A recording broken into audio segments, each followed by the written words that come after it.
Jadi gue memutuskan untuk menonton film ini setelah gue mencoba menonton film dari sang sutradara ini, film sebelumnya yang rilis di tahun 2017, yang sebenarnya menjadi watchlist lama gue, tapi baru gue sempet tonton belakangan waktu ini, yaitu Marlina si Pembunuh dalam 4 Babak. Dan ya, ini adalah film terbaru dari sutradara dan penulis Mbak Molly Surya, yaitu Perang Kota. Jadi ini adalah film adaptasi dari novel yang judulnya beda dan gue lupa judulnya apa.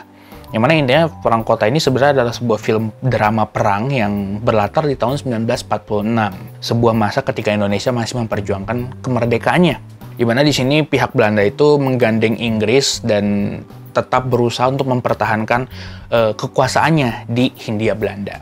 Nah, film ini sendiri sebenarnya adalah kisah fiksi, bukan kisah nyata, di mana kisah fiksi ini ya kurang lebih menggambarkan secuil kisah di sudut kecil di kota Jakarta yang menjadi bagian dari perjuangan pasca kemerdekaan tersebut. Jadi film ini mengisahkan tentang seorang guru bernama Isa, di mana dia ini adalah seorang guru sekaligus pejuang veteran dari sebuah organisasi yang nggak disebut namanya apa, tapi dia adalah organisasi yang memperjuangkan kemerdekaan bersama dengan beberapa rekan dan sahabatnya, yaitu si Hazil. Di mana di sini mereka punya satu misi untuk mengeliminasi salah satu petinggi Belanda sebagai upaya perlawanan mereka. Dan di tengah depresifnya perlawanan Isa dan situasi ekonomi kala itu, Fatimah sang istri malah memiliki hubungan terlarang dengan Hazil, sahabat itu tadi. Karena ia menemukan apa yang tidak dia temukan pada Isa sang suaminya. Film ini bukan film perang yang intens. Instead, film ini adalah sebuah film yang mencoba menghadirkan sebuah intrik rumah tangga di tengah kondisi yang benar-benar menguji. Di mana dinamika rumah tangga dari pasangan yang hidup di era 1946. Isa di sini adalah seorang veteran dengan masalah trauma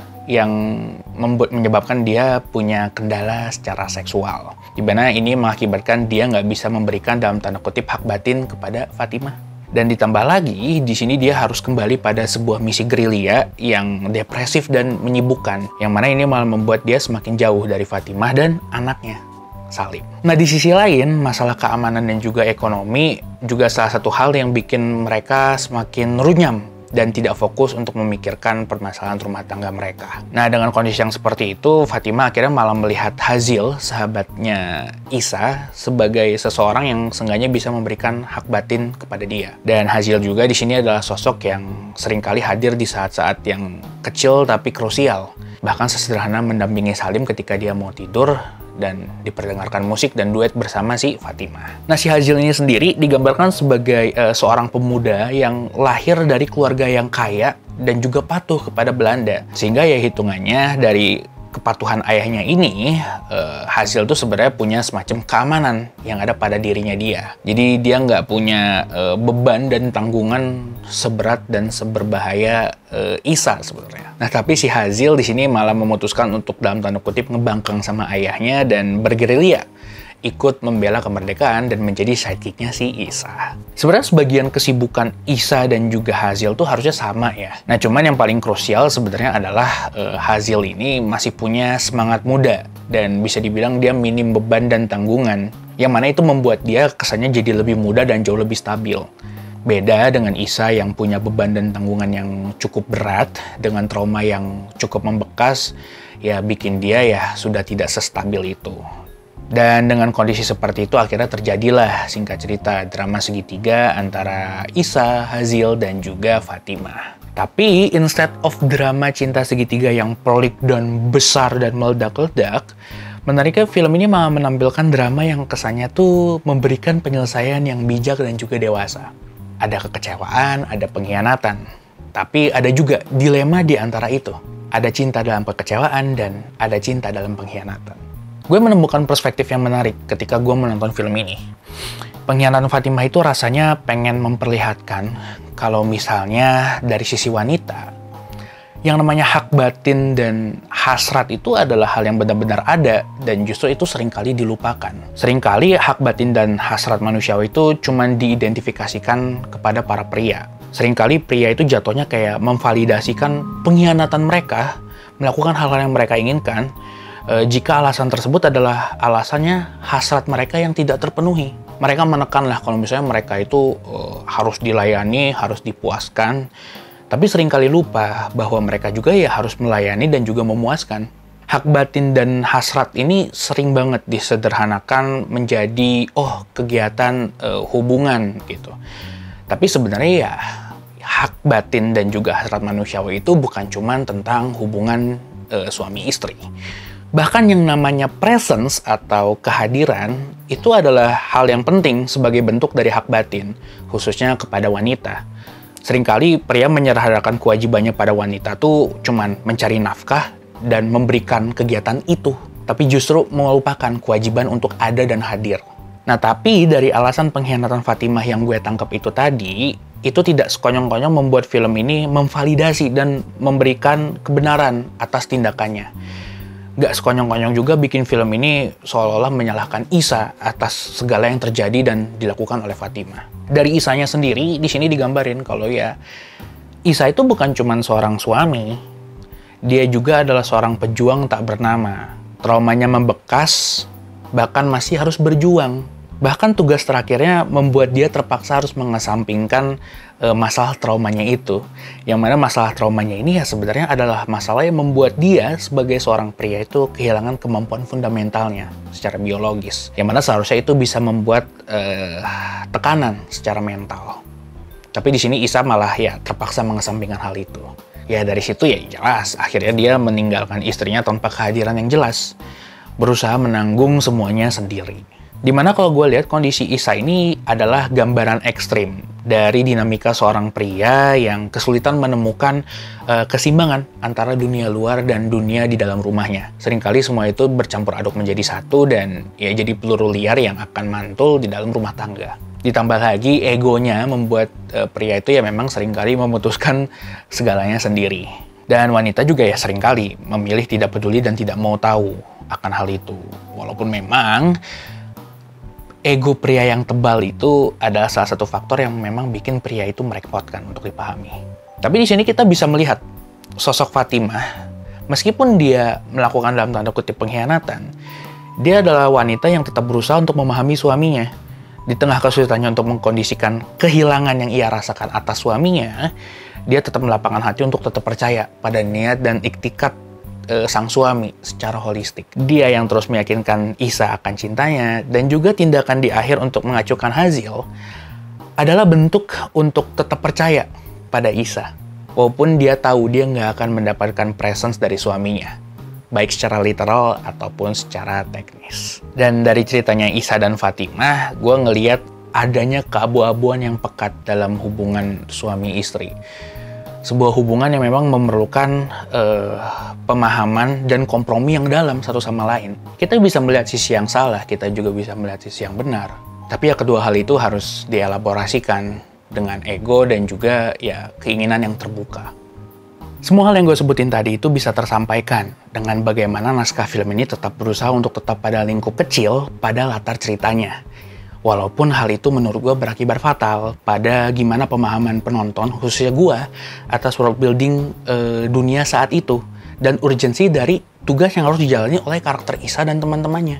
Hal ini membuat gue mempertanyakan, apa sih tujuan akhir dari film ini?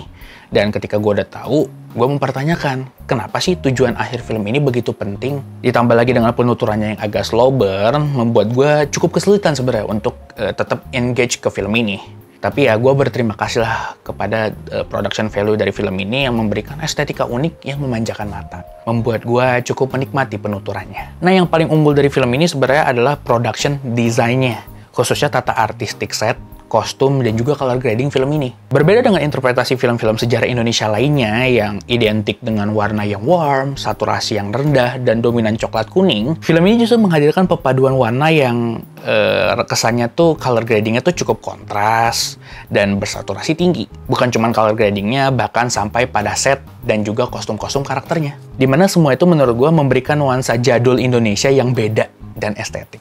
Rasanya tuh kayak ya Indonesia jadul yang banyak terinfluence budaya Eropa. Set yang dipakai di sini menurut gue unik banget dan representatif, memberikan identitas yang unik, kerasa asing tapi familiar. Walaupun keakuratannya tuh agak dipertanyakan.